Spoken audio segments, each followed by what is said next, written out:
Hello everybody. आज atomic physics में हम बोर एटॉमिक मॉडल को डिस्कस करने जा रहे हैं। इससे प्रीवियस लेक्चर में हमने डाल्टन्स मॉडल, जे जे थॉम्सन मॉडल और रदरफोर्ड मॉडल को डिस्कस किया था। तो चलिए बोर एटॉमिक मॉडल को शुरू करते हैं। बोर एटॉमिक मॉडल में जो टॉपिक कवर करने जा रहे हैं हम, पहले हम जानेंगे कि एटॉमिक मॉडल क्या है जो बोर ने दिया, फिर radius of orbit and speed of electron, और फिर देखेंगे इन पर किस तरीके के क्वेश्चंस बनते हैं, कैसे सॉल्व करना है। तो चलिए स्टार्ट करते हैं। Bohr's atomic model Niels Bohr साहब ने दिया था। क्या था, इन्होंने कहा था कि इलेक्ट्रॉन की जो कक्षाएं होती हैं, ऑर्बिट्स होती हैं, वो क्वांटाइज्ड होती हैं। एक स्टेशनरी ऑर्बिट में इलेक्ट्रॉन्स का मूवमेंट होता है। ये रदरफोर्ड में एक लेकुना था स्टेबिलिटी का, जो इन्होंने दूर किया था कि स्टेबल ऑर्बिट के अंदर मूवमेंट करता है इलेक्ट्रॉन। बोर साहब ने कुछ पोस्टुलेट्स दिए। क्या थे वो? फर्स्ट पोस्टुलेट था कि इलेक्ट्रॉन एटम में रिवॉल्व करता है केवल स्टेबल ऑर्बिट्स में without emission of radiant energy. इससे पहले रदरफोर्ड एटॉमिक मॉडल में ये बहुत बड़ा लेकुना था कि इलेक्ट्रॉन जब ऑर्बिट में रिवॉल्व करता है तो रेगुलरली एनर्जी रेडिएट करता रहता है। इससे स्पेक्ट्रम कंटिन्यूस मिल रहा था, और इस एटम का जो स्पेक्ट्रम मिलता है वो हमें बाद में हम देखेंगे कि वो लाइन स्पेक्ट्रम होता है। तो इस बात को ठीक करने के लिए फर्स्ट बात बोर साहब ने क्या कही, इंपॉर्टेंट बात है कि इलेक्ट्रॉन जब स्टेबल ऑर्बिट में मूवमेंट करेगा एनर्जी को रेडिएट नहीं करेगा। Fine. Each stable orbit have a total definite energy, fix energy होती है। एनर्जी रेडिएट करता तो एनर्जी कम होती हो जाती है उसकी। तो अब स्टेबल ऑर्बिट में एनर्जी उसकी क्या रहेगी? कांस्टेंट रहेगी, और वो ऑर्बिट क्या कहलाएंगे? स्टेशनरी ऑर्बिट कहलाएंगे। फाइन। मूवमेंट कैसे करता है? इलेक्ट्रॉन जब मूवमेंट करता है न्यूक्लियस के चारों तरफ, तो इस पे जो इलेक्ट्रोस्टैटिक फोर्स ऑफ अट्रैक्शन है K Q1 Q2 by R square. Q1 electron का चार्ज, Q2 न्यूक्लियस में जो चार्ज है, Z atomic number, R square radius of orbit. ये नेसेसरी सेंट्रीपिटल फोर्स देता है इसे। फर्स्ट बात। सेकंड, इलेक्ट्रॉन न्यूक्लियस के चारों तरफ उन्हीं ऑर्बिट में मूवमेंट करता है जिसमें कि एंगुलर मोमेंटम h/2π का इंटीग्रल मल्टीपल होता है। क्वांटाइज्ड ऑर्बिट की बात की है। एंगुलर मोमेंटम को यदि L से रिप्रेजेंट करें तो कहा कि वो उन्हीं ऑर्बिट में मूवमेंट करेगा जिनमें कि L की वैल्यू h/2π का होल नंबर मल्टीपल होगा, 1 time 2 time 3 time like this, है ना। L क्या होता है? अगर सर्किल में कोई v वेलोसिटी से मूवमेंट करे पार्टिकल, mvr। तो सेकंड हमारे पास पोस्टुलेट आया कि mvr किसके इक्वल होना चाहिए? nh/2π के। फाइन। तीसरा और इंपॉर्टेंट पोस्टुलेट कि इलेक्ट्रॉन का ट्रांजिशन एक ऑर्बिट से जब लोअर एनर्जी ऑर्बिट में होता है तभी ही एनर्जी इमिट होगी, और एनर्जी का इमिशन जो होगा फोटोन की एनर्जी के बराबर होगा। That is equal to the difference of energy level. Initial और फाइनल स्टेट के बीच में जो भी एनर्जी का डिफरेंस होगा, I for initial, F for final, higher energy level से लोअर लेवल में आ रहा है तो एनर्जी का डिफरेंस है वो फोटोन के रूप में इमिट होता है। राइट। तो ये तीन पोस्टुलेट थे। फाइन। इनकी मदद से हम बोर ऑर्बिट की बात करेंगे, हाइड्रोजन और हाइड्रोजन लाइक एटम के लिए, जो कि बोर साहब ने दिया था। फर्स्ट ऑफ ऑल हम रेडियस की बात करने जा रहे हैं, radius of orbit. Stationary orbit में हमने देखा फर्स्ट पोस्टुलेट में कि electrostatic force necessary centripetal force provide करता है। राइट। यानी K Q1 Q2 by R square. Q1 electron का चार्ज, Q2 न्यूक्लियस का charge divided by R square. ये नेसेसरी सेंट्रीपिटल फोर्स प्रोवाइड करता है, तो mv स्क्वायर बाई आर के इक्वल होगा। क्लियर है बात? तो हम r से r को कैंसिल कर दें तो हमारे पास एक इक्वेशन आ जाना है। क्रॉस मल्टीप्लाई करने से r का यहाँ मल्टीप्लाई कर दें, mv square r equal to K Z E square. Clear है यहाँ तक? फाइन। दूसरा हमने पोस्टुलेट देखा था कि इलेक्ट्रॉन उन्हीं क्वांटाइज्ड ऑर्बिट में मूवमेंट करता है जिसमें कि एंगुलर मोमेंटम h/2π का होल नंबर मल्टीपल होता है। ये दूसरी इक्वेशन हमारे पास आ गई। राइट। दो इक्वेशन हमारे पास हो गई। सेकंड, ये इक्वेशन इसका स्क्वायर कर दें हम दोनों तरफ तो क्या ये आ जाएगा? चेक करो एक बार। N square V square R square, यहाँ N square H square 4 yes आ जाएगा। इसको सेकंड इक्वेशन कह दिया। अब फर्स्ट और सेकंड इक्वेशन की मदद से हम रेडियस फाइंड करने जा रहे हैं। तो दोनों को ध्यान से देखो कि अगर सेकंड में फर्स्ट का डिवाइड करते हैं तो एक आर बच जाएगा, आर आ जाएगा हमारे पास में। तो यही काम करने जा रहे हैं, डिवाइडिंग इक्वेशन 2 बाई 1, 2 में 1 का डिवाइड कर दें तो क्या बचेगा, केवल एम आर बचेगा लेफ्ट में। तो और यहाँ एन स्क्वायर एच स्क्वायर और एक के जेड स्क्वायर नीचे आ जाएगा, है ना। तो आर निकालना है हमको, तो एम का डिवाइड कर दें इसमें। तो किसी nth ऑर्बिट के अंदर, क्योंकि एन यहाँ क्या बता रहा है, nth ऑर्बिट की बात कर रहा है ना, right. N square H square 4 pi square K Z square into M, ये nth ऑर्बिट की रेडियस आ गई एट हाइड्रोजन और हाइड्रोजन जैसे एटम्स के लिए। अगर आप इसमें ध्यान से देखें, बोर रेडियस फाइंड करें, बोर रेडियस का मतलब होता है z equal to 1, z equal to 1 मतलब हाइड्रोजन एटम का first orbit n equal to 1, ये दोनों वैल्यूज में रख दें। यदि हम n b1 रख दें, z b1 रख दें, तो हमारे पास r1 ही आ जाएगा। चेक करो, अब h पाई के ई एम सब कांस्टेंट है, अगर इन सब की वैल्यू रख दी जाए तो that comes out to be angstrom के अंदर 0.529 एंगस्ट्रॉम कांस्टेंट वैल्यू होती है। तो ये कांस्टेंट से हमारा न्यूमेरिकल में छुटकारा मिल जाएगा। तो क्या वेरिएबल्स रह जाएंगे, केवल n स्क्वायर और z रह जाएगा, ये सब। तो सबसे पहले तो ये याद रखो, बोर रेडियस की वैल्यू कितनी होती है, 0.529 एंगस्ट्रॉम। सेकंड बात, हाइड्रोजन लाइक एटम के लिए रेडियस ऑफ nth ऑर्बिट की बात करें तो कितना हो जाएगा, ये कांस्टेंट की वैल्यू रख दें अपन Rn में, इट इज 0.529, क्या बच रहा है n स्क्वायर और z। क्लियर है, एंगस्ट्रॉम में है, ध्यान रहे। क्लियर है ये वाली बात इतना। चलिए सबसे पहले देख लेते हैं कि बोर रेडियस पर किस तरह के क्वेश्चन बनता है, उसके बाद फिर हम स्पीड फैक्टर की बात करेंगे, राइट। ओके, तो एक क्वेश्चन स्क्रीन पर आपके सामने आ रहा है कि according to the Bohr's model radius of the second orbit of helium atom कितना होगा। सबसे पहले याद करो, अभी हमने देखा हाइड्रोजन जैसे किसी एटम के लिए nth ऑर्बिट का रेडियस होता है 0.529 n square by Z, right. अब बात हो रही है हीलियम की, तो z कितना हो गया, 2 हो गया। ऑर्बिट कौन सा है इसका, सेकंड, तो n भी 2 हो गया हमारा।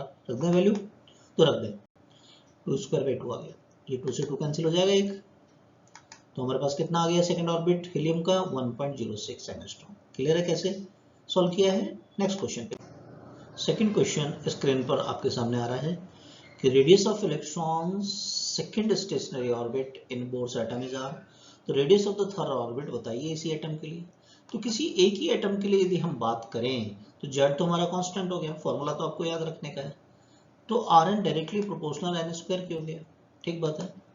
तो हम ऐसा लिख सकते हैं, थर्ड एंड सेकंड ऑर्बिट के लिए n क्या है, नंबर ऑफ ऑर्बिट हो गया 3/2 का स्क्वायर 9/4, तो R3 कितना हो गया 9/4 R2, और R2 गिवन है हमें सेकंड ऑर्बिट के लिए कैपिटल R, रख दें वैल्यू कैपिटल R, तो 9 में 4 का डिवाइड करें तो 2.25 आ जाएगा यानी R। तो ये हमारा थर्ड ऑर्बिट का रेडियस आ गया, फाइन। नेक्स्ट क्वेश्चन पे चलते हैं। नेक्स्ट क्वेश्चन स्क्रीन पर आपके सामने, which state of triply ionised beryllium plus plus plus has the same orbit radius as that of the ground state of the hydrogen. इस बार दो अलग अलग एटम लेकिन हाइड्रोजन लाइक एटम, देखो ट्रिपली आयोनाइज्ड बेरिलियम मतलब हाइड्रोजन लाइक एटम हो गया, फाइन। तो इसके लिए बात हो रही है, सबसे पहले फॉर्मूला याद करें, Rn क्या था 0.529 n square by Z, fine. तो हमसे बोला कि रेडियस इक्वल होना चाहिए, तो ये वाला राइट हैंड साइड वाला फैक्टर भी इक्वल होना चाहिए, तो कांस्टेंट है, तो n स्क्वायर बाई जेड दोनों के लिए इक्वल होना चाहिए, फर्स्ट एटम सेकंड ऑर्बिट के एटम के लिए। क्लियर है, फाइन। तो अब सबसे पहले हमसे कह रहे हैं हाइड्रोजन के बराबर होना चाहिए, तो हाइड्रोजन का भी कौन सा, ग्राउंड स्टेट मतलब n इक्वल टू 1, तो यहाँ n1 रखा है और z1 भी 1 रख दिया हमने, ठीक है, फाइन। ओके, अब यहाँ पर आपको Z2 बात कर रहे हैं, बेरिलियम के लिए कितना होता है अभी 4 है ना। ओके, उसके लिए कौन से स्टेट, विच स्टेट यानी कौन सा ऑर्बिट, n2 की वैल्यू हमें फाइंड करना है यहाँ पर, फाइन। तो n2 स्क्वायर आ गया 4, तो इसका रूट लें तो n2 कितना आ गया सेकंड, तो बेरिलियम का कौन सा स्टेट होगा सेकंड, उसमें रेडियस इतना ही होगा जितना कि हाइड्रोजन का ग्राउंड स्टेट में रेडियस है। क्लियर है, रेडियस की बात हो गई। तो चलिए अब स्पीड ऑफ इलेक्ट्रॉन की बात कर लेते हैं किसी ऑर्बिट में, nth ऑर्बिट में हाइड्रोजन लाइक एटम के लिए। सेकेंड पोस्टुलेट में हमने देखा कि इलेक्ट्रॉन उन्हीं क्वांटाइज ऑर्बिट पे मूवमेंट करता है जिसमें कि एंगुलर मोमेंटम h और 2 का होल नंबर मल्टीपल होता है, n के मल्टीपल के इक्वल होता है, राइट। तो यहाँ से v हमारे पास ये आ गया, mr का डिवाइड कर दिया तो हमने, ओके। अब याद करें, हमने देखा था कि nth ऑर्बिट का रेडियस ये था, फाइन। ये rn की वैल्यू यहाँ पर पुट कर दें हम, तो ये rn की जगह हमने रख दिया, तो इसको रेसिप्रोकल उल्टा करके रख दिया। तो NH से NH कैंसिल हो जाएगा, 2 पाई से 2 पाई कैंसिल हो जाएगा, तो क्या हमारे पास ये आ जाएगा, केवल यहाँ देखिए 2 पाई कैंसिल हो गया, तो 2 पाई के जेड ई स्क्वायर, एन तो कैंसिल हो गया, नीचे NH से NH कैंसिल हो गया, तो NH आ गया, है ना, राइट। अब बात हो रही है यहाँ पर, सबसे पहले बेस्ट रहता है कांस्टेंट की वैल्यू फाइंड कर ली जाए, greatest possible speed of the electron, right. Hydrogen atom के लिए बात करें तो हाइड्रोजन एटम के लिए Z इक्वल टू 1 होगा, और हम ग्रेटेस्ट की बात करें, देखिए n क्या है, इनवर्सली प्रोपोर्शनल है, तो n की मिनिमम वैल्यू होगी तो v की मैक्सिमम वैल्यू होगी, इसलिए n इक्वल टू 1 ले रहे हैं यहाँ पर। तो n भी 1 हो गया, Z भी 1 हो गया, तो कांस्टेंट की वैल्यू आ जाएगी एक तरीके से, ओके।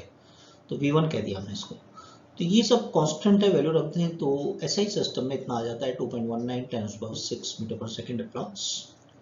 आप इस कांस्टेंट को याद रखें न्यूमेरिकल क्वेश्चंस के लिए, ये होता है C/137 के बराबर। अगर आप दूसरे टर्म में आपसे पूछा जाए तो ध्यान रखना, C क्या है, वेलोसिटी ऑफ लाइट 3 × 10⁸, ओके। अब फॉर हाइड्रोजन लाइक एटम, यानी हाइड्रोजन के अलावा किसी एटम की बात कर रहे हैं, but that is equivalent to the hydrogen like atom, right. जैसे अभी प्रीवियस क्वेश्चन में बेरिलियम, ट्रिपली आयोनाइज्ड बेरिलियम की बात की, तो हाइड्रोजन लाइक हो गया, 3 बार उसको आयोनाइज कर दिया तो Z4 होता है। तो उसके nth ऑर्बिट में इलेक्ट्रॉन का स्पीड कितना होगा, राइट। तो देखिए इसमें जो कांस्टेंट है उसकी वैल्यू तो ये है, बाकी क्या बचता है, Z और n। तो nth ऑर्बिट में स्पीड क्या हो गया, 2.19 10⁶ Z/n, क्लियर। तो ये फॉर्मूला आप याद रख लीजिए। तो इलेक्ट्रॉन की किसी nth ऑर्बिट में जो स्पीड है उस पर क्वेश्चंस कैसे बनते हैं वो देख लेते हैं।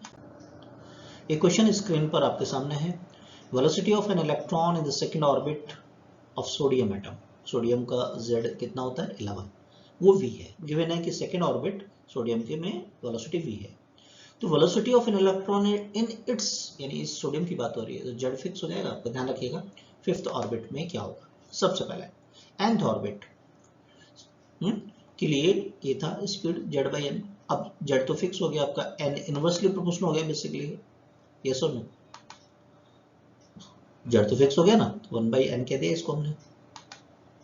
अब देखिए हमें फिफ्थ से पूछा है तो 5 और सेकंड का गिवन है, तो यहाँ 5 कर दिया, 2 कर दिया हमने, इनवर्सली प्रोपोर्शनल है, बस ये ध्यान रखिए, ऊपर 5 आ रहा है तो या नीचे 5 आएगा, नीचे 2 आ रहा है तो ऊपर 2 आएगा, है ना।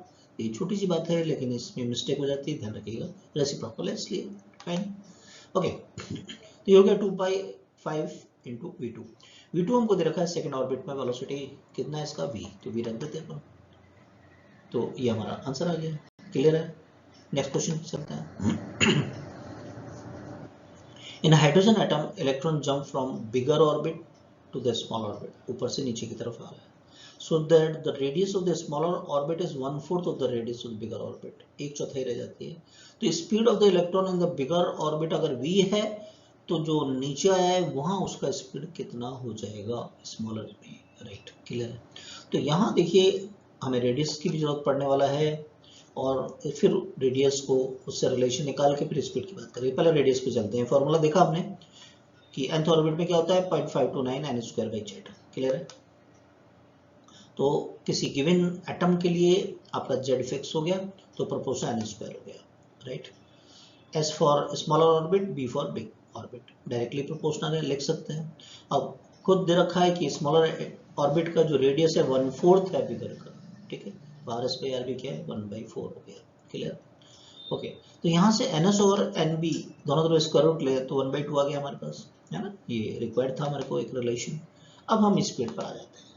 स्पीड का फॉर्मूला ये था हमारे पास, जो कि डायरेक्टली प्रोपोर्शनल है Z/n के, यानी कि इनवर्सली प्रोपोर्शनल किसके, n के, गिवन एटम के लिए इनवर्सली प्रोपोर्शनल है। तो स्मॉलर ऑर्बिट में speed divided by bigger orbit में इनवर्सली प्रोपोर्शनल है, तो बिगर ऊपर है स्मॉलर नीचे है। देखिए यहाँ से NB/NS की वैल्यू कितना है, 2, तो यहाँ 2 रख दिया।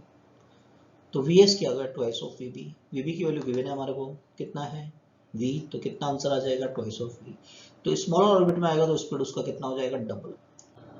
नेक्स्ट क्वेश्चन पे आते हैं, find dependence of physical quantities जैसे कि angular velocity, time period, equivalent current, magnetic field and magnetic moment on an और जेड। एन और जेड पर ये फिजिकल क्वांटिटी कैसे डिपेंड करती है। देखिए इस पर न्यूमेरिकल क्वेश्चन बहुत सारे चैप्टर्स में मिलते हैं। मैग्नेटिक फील्ड में आ जाएगा, एटॉमिक फिजिक्स में आ गया आपका, करंट इलेक्ट्रिसिटी में आ गया, है ना। तो बहुत सारे चैप्टर्स में इससे क्वेश्चन उठा लिए जाते हैं। तो एक इंपॉर्टेंट क्वेश्चन है, देखते हैं, वन बाय वन डिस्कस करेंगे।